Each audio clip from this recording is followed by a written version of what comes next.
So we're going to start with some smallish onions, just chop them up and get them ready, and then we'll set them aside whilst we prep the rest of the stuff. So, you know, they don't have to be finely chopped, just chop them whatever you want, because we're going to put these through a liquidizer later on, so they'll all disappear into the mix.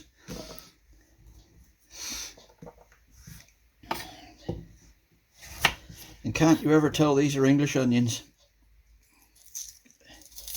I've been at it all of 30 seconds and I'm crying. Oh dear mother, that is good stuff. Oh, not a job to see anything now. That's how fresh they are. I picked the mushrooms at 6:30 this morning, straight out the field. Lovely wild mushrooms. All I do is literally, I don't really overly mess around with them. I just break them up a little bit with the knife, just cut them up not too small, because they will cook down quite well when they get in the heat. And just keep chopping away till we've got enough. In other words, all of them.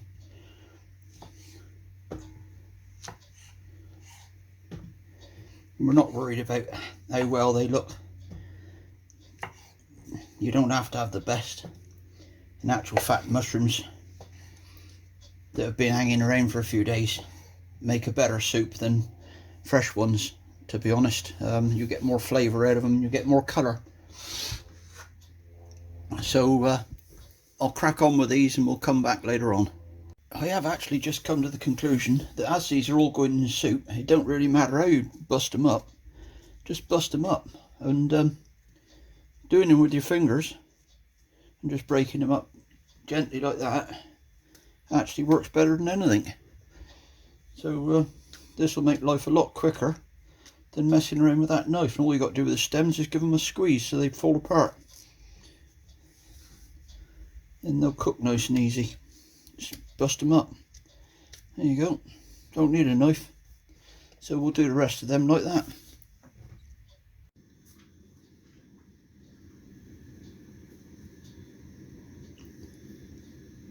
So we've got the olive oil in the bottom of the pan.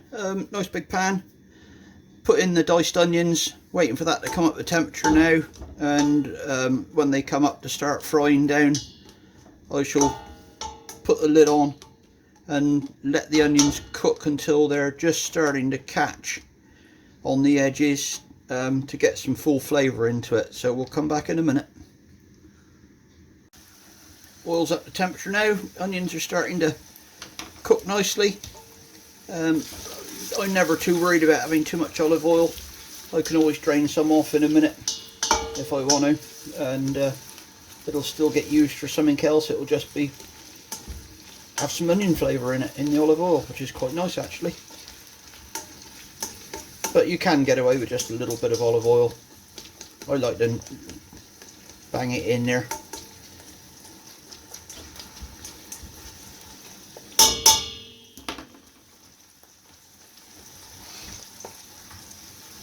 On with the lid, and we'll now turn that back down and let it cook for a while. Cooking away nicely now. Steam coming out the vent. There we go. Now they're starting to come down nicely. Just starting to see the first signs of a little bit of brown tinge on the edges of some of the onions. This is where we want to get to. We want to get till they're fried nicely. Like I say, we want them to be slightly brown. So we'll put the lid back on and let them go for another few minutes. So another few minutes. Sounds good. Yeah, now we're starting to get some colour.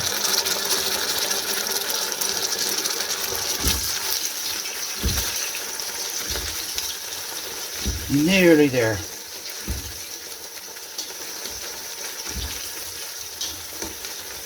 Nearly there. In actual fact, I think that's probably just about right. They're just starting to go golden. You can see the colour of them. They're just starting to get that golden edge to them, which is enough to release that flavour. So what we'll do is I'll take these over to the other side of the kitchen and I'll just pop them through the sieve and then we'll come back to it. Drain the onions, got the olive oil away from them, and I'll pop them back in the pan now. And in theory there should be enough, but I'm going to put in about a tablespoon of olive oil to go with this, so we get on to the next stage. In actual fact, it's a soup spoon. That's the first one I come to.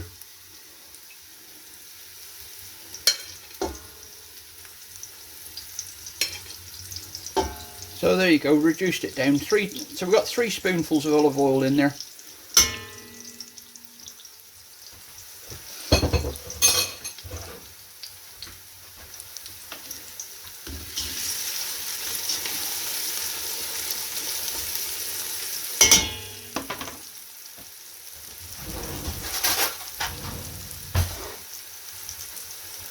As per usual, I don't measure anything, so now we're just going to put in a good measure of butter. That looks about right to me. Might need a bit more. In actual fact, we'll just add that little tiny bit more.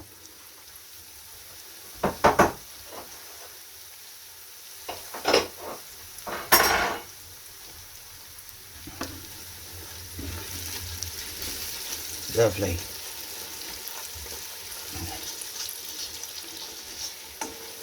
This is the low fat, low cholesterol version of my soup.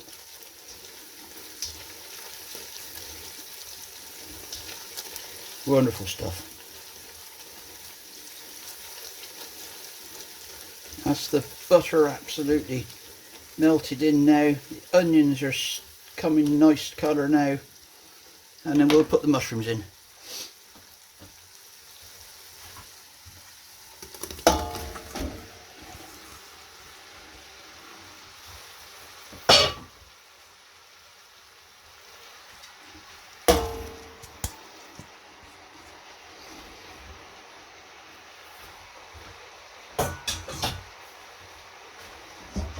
And there we go. I'm going to put the lid on now and we'll cook that down for 10 minutes, quarter of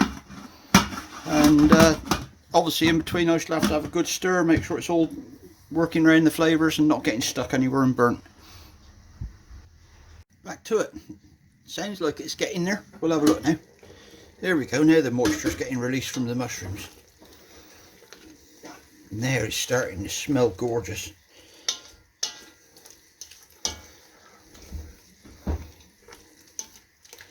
Not quite ready yet though. Not quite ready. Nearly there.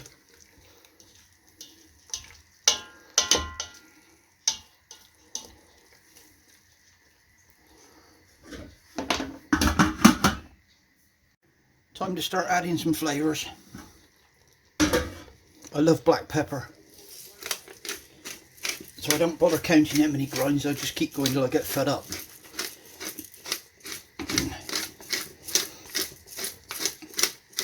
Which is usually quite a lot.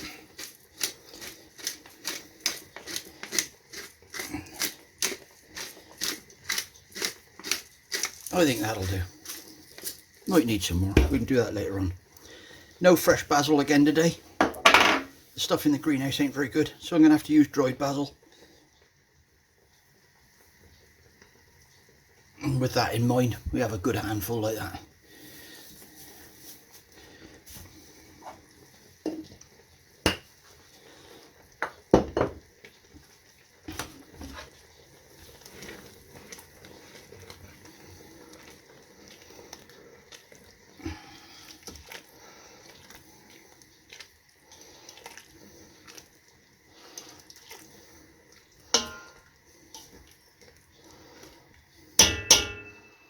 And we'll leave that to cook down for a bit longer.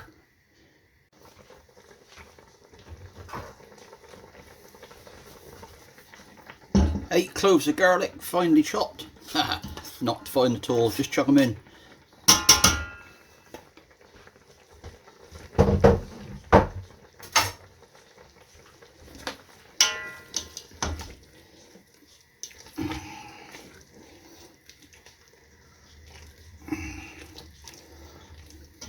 You've got to bear in mind that all this moisture in here has actually come out of the mushrooms, so that's all flavour.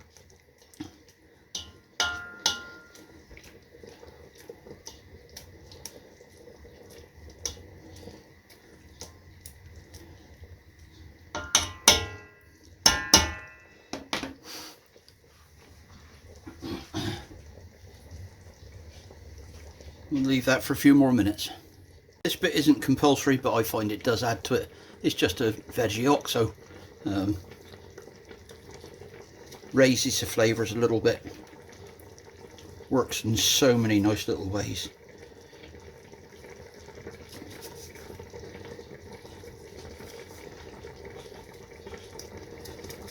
Those mushrooms are getting nice and soft now.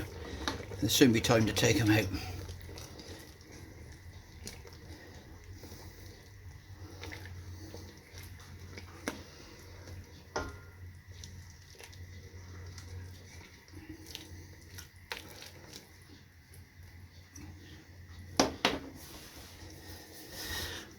Right, go and get the food processor and get that ready. So we've removed the pan from the heat now, and we're over to the food processor, and I'm going to ladle it into the liquidizer, usually about halfway up the liquidizer, otherwise it just makes a real right mess of it, and then it will get returned to the pan, and then we'll go back to the stove again.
So this jug full I always do quite fine.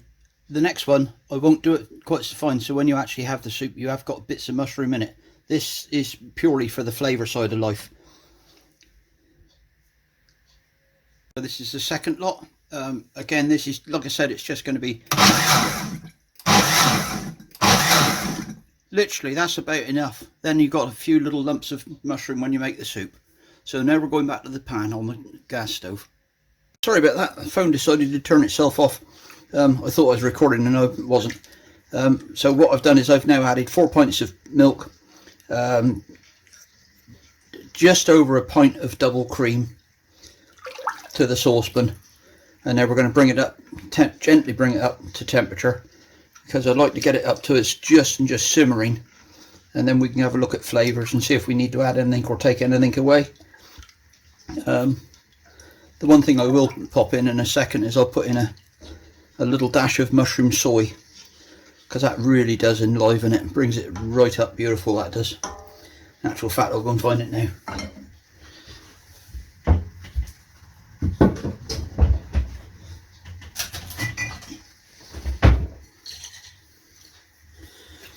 And mushroom soy really is about flavour, so that's why I haven't put any salt in. You might have noticed there's no salt in here because I'm going to do that with the soy. If you don't like soy, don't bother. And mushroom soy is quite light, so you can use quite a lot of it.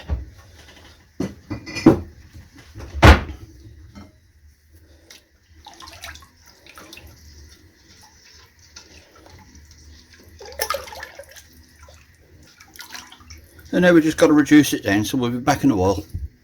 Just realised what it is I haven't put in.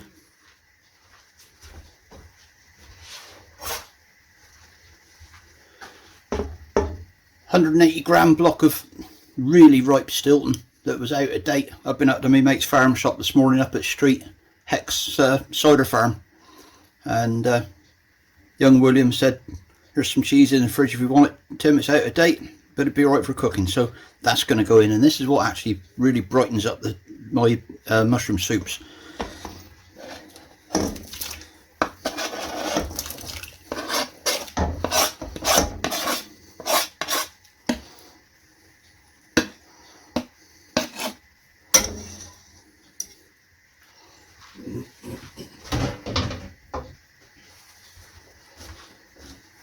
And now we got to get that mixed in, get the cheese to melt into the soup mix, and then we'll simmer it down a bit longer. So we'll see you in a while.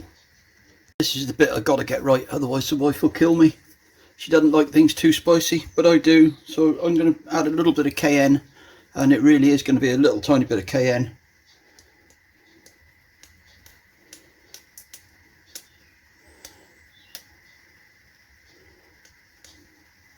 And that is going to be plenty enough for her. If I put any more than that, she won't eat it. And then I've got a heat tablespoon of corn flour with a drop of water. That's going in as well, and that'll help to thicken it up, because we don't want runny soup.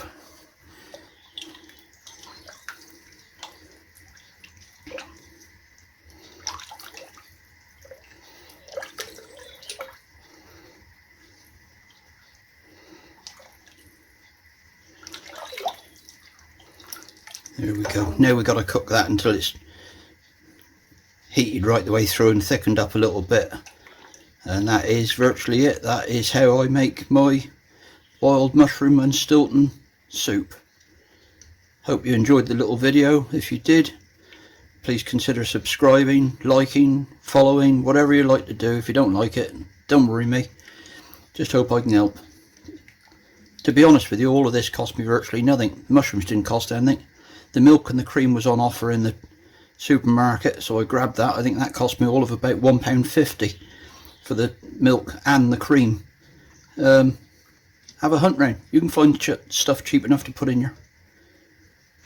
Catch you later.